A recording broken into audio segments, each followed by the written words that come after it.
Hi hello നമസ്കാരം. മല്ലു മലയാള കുക്കിൻ്റെ പുതിയൊരു വീഡിയോയിലേക്ക് എല്ലാവർക്കും ഒരിക്കൽ കൂടി സ്വാഗതം. ഇന്ന് നമ്മൾ തയ്യാറാക്കാൻ പോകുന്നത് മട്ടൻ സൂപ്പാണ്.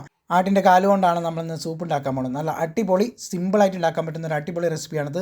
എല്ലാവരും മസ്റ്റായിട്ട് ട്രൈ ചെയ്യേണ്ട ഒരു അടിപൊളി റെസിപ്പിയാണിത്. പെട്ടെന്ന് ഉണ്ടാക്കാൻ പറ്റും. അപ്പോൾ വീഡിയോയിലേക്ക് കിടക്കുന്ന മെയിനായിട്ട് എൻ്റെ ചാനൽ ആദ്യമായിട്ട് കാണുന്നുണ്ടെങ്കിൽ സബ്സ്ക്രൈബ് ചെയ്യാൻ, ലൈക്ക് ചെയ്യാൻ മറക്കരുത്. വീഡിയോ ഇഷ്ടപ്പെട്ടാൽ ഫ്രണ്ട്സിൻ്റെ ഫാമിലിക്ക് ഷെയർ ചെയ്യുക. വീഡിയോ സ്കിപ്പ് ചെയ്യാതെ കാണാം. അപ്പോൾ നമുക്ക് നേരെ വീഡിയോയിലേക്ക് പോയാലോ. ഒരു കുക്കറിലേക്ക് 1/2 കിലോ മട്ടൻ ഇട്ട് കൊടുക്കാം. നമ്മുടെ മട്ടൻ നല്ലപോലെ കഴുകാൻ പ്രത്യേകം ശ്രദ്ധിക്കുക, കാരണം അതിനകത്ത് ആടിൻ്റെ രോമം ഉണ്ടാവാൻ സാധ്യതയുണ്ട്, ഒന്ന് ശ്രദ്ധിക്കുക. ഇനി ഇതിലേക്ക് ഞാൻ 1/2 ടീസ്പൂൺ മഞ്ഞൾപ്പൊടി ഇട്ട് കൊടുക്കുന്നുണ്ട്. പിന്നെ ഞാനൊരു 30ഓളം ചെറിയുള്ളി ഞാൻ ചതച്ചത് അത് നമുക്ക് ഇട്ട് കൊടുക്കാം. ഇനി 4 അല്ലി വെളുത്തുള്ളി ചതച്ചത് അതിട്ട് കൊടുക്കാം. ചെറിയ കഷ്ണം ഇഞ്ചി ചതച്ചത് അതും കൂടി ഇട്ട് കൊടുക്കാം. പിന്നെ 1 ടീസ്പൂൺ കല്ലുപ്പാണ് ഇട്ട് കൊടുക്കുന്നത്. ഓക്കെ. ഇനി 2 ഏലക്ക, ചെറിയ കഷ്ണം പട്ട 2ആയി കട്ട് ചെയ്ത് അതിട്ട് കൊടുക്കാം. 4 ഗ്രാമ്പുമാണ്, അത് നമുക്കൊന്ന് ഇട്ട് കൊടുക്കാം. പെരിഞ്ജീരകമാണ്, അത് 1 ടീസ്പൂൺ അതിട്ട് കൊടുക്കുന്നുണ്ട്. 1/2 ടീസ്പൂൺ ചെറിയ ജീരകം അതും കൂടി ഇട്ട് കൊടുക്കുന്നുണ്ട്. പൊടിക്കാത്ത വറമല്ലിയാണ് 1.5 ടേബിൾ സ്പൂൺ അതും കൂടി ഒന്ന് ഇട്ട് കൊടുക്കുന്നുണ്ട്. പിന്നെ ഫ്രഷായിട്ട് പൊടിച്ചെടുത്ത കുരുമുളകാണ്. ഒരുപാട് പൊടിയണ്ട, ഇതുപോലെ ഒന്ന് തരിതരിയായിട്ടാണ് മതി. സൂപ്പ് ഉണ്ടാക്കാൻ കുരുമുളക് പൊടിയേക്കാളും തെങ്ങനെ തരിയുള്ളതാണ് നല്ലത്. ഇനി ഞങ്ങൾ ബേ ലീഫാണ് ഇട്ട് കൊടുക്കുന്നത്, അത് ഓപ്ഷനാണ്, വേണമെങ്കിൽ ഇട്ട് കൊടുക്കാം, അല്ലെങ്കിൽ സ്കിപ്പ് ചെയ്യാവുന്നതാണ്. ഇനി കുറച്ച് കറിവേപ്പില നമുക്ക് ഇട്ട് കൊടുക്കാം.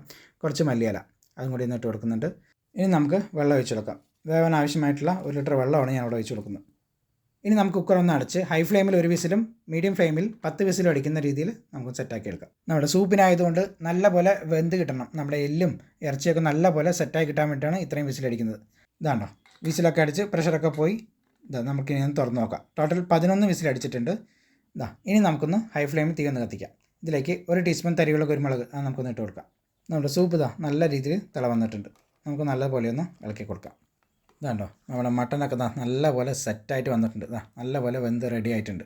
ഓക്കെ, ഇത്രയും മതി. ഇനി നമുക്കൊരു കാര്യം കൂടി ചെയ്യാനുണ്ട്. ഇതിനായി ഞാനൊരു ചീനച്ചട്ടി എടുത്തിട്ടുണ്ട്. അതിലേക്ക് 1 ടേബിൾ സ്പൂൺ നെയ്യ് ഒഴിച്ച് കൊടുക്കാം. ഓക്കെ, അതൊന്ന് ഉരുകി വരട്ടെ. ഓക്കെ, സെറ്റായിട്ടുണ്ട്. ഇനി ഇതിലേക്ക് 10 ചെറിയുള്ളിയാണ് ചതച്ചത്, അത് നമുക്കൊന്ന് ഇട്ട് കൊടുക്കാം. ഓക്കെ, കൂടെ തന്നെ കുറച്ച് കറിവേപ്പില നമുക്കൊന്ന് ഇട്ട് കൊടുക്കാം. ഇനി നമുക്ക് നല്ലപോലെ ഒന്ന് ഇളക്കി കൊടുക്കാം. നമ്മുടെ ഈ ചെറിയുള്ളിൻ്റെ കളറൊക്കെ ഒന്ന് മാറി നല്ല ഗോൾഡൻ കളർ ആവുന്ന നിരക്ക് നല്ലപോലെ ഒന്ന് ഇളക്കി കൊടുക്കാം. ഓക്കെ, വേണ്ടോ, നല്ലപോലെ കളർ മാറി സെറ്റായിട്ടുണ്ട്. ഓക്കെ, ഇത്രയും മതിയാവും. ഓക്കെ, ഇത്രയും മതി. ഇനി നമുക്ക് നമ്മുടെ സൂപ്പിലേക്ക് നമുക്കൊന്ന് ഒഴിച്ചു കൊടുക്കാം. വേണ്ടോ, ഓക്കെ, സെറ്റായിട്ടുണ്ട്.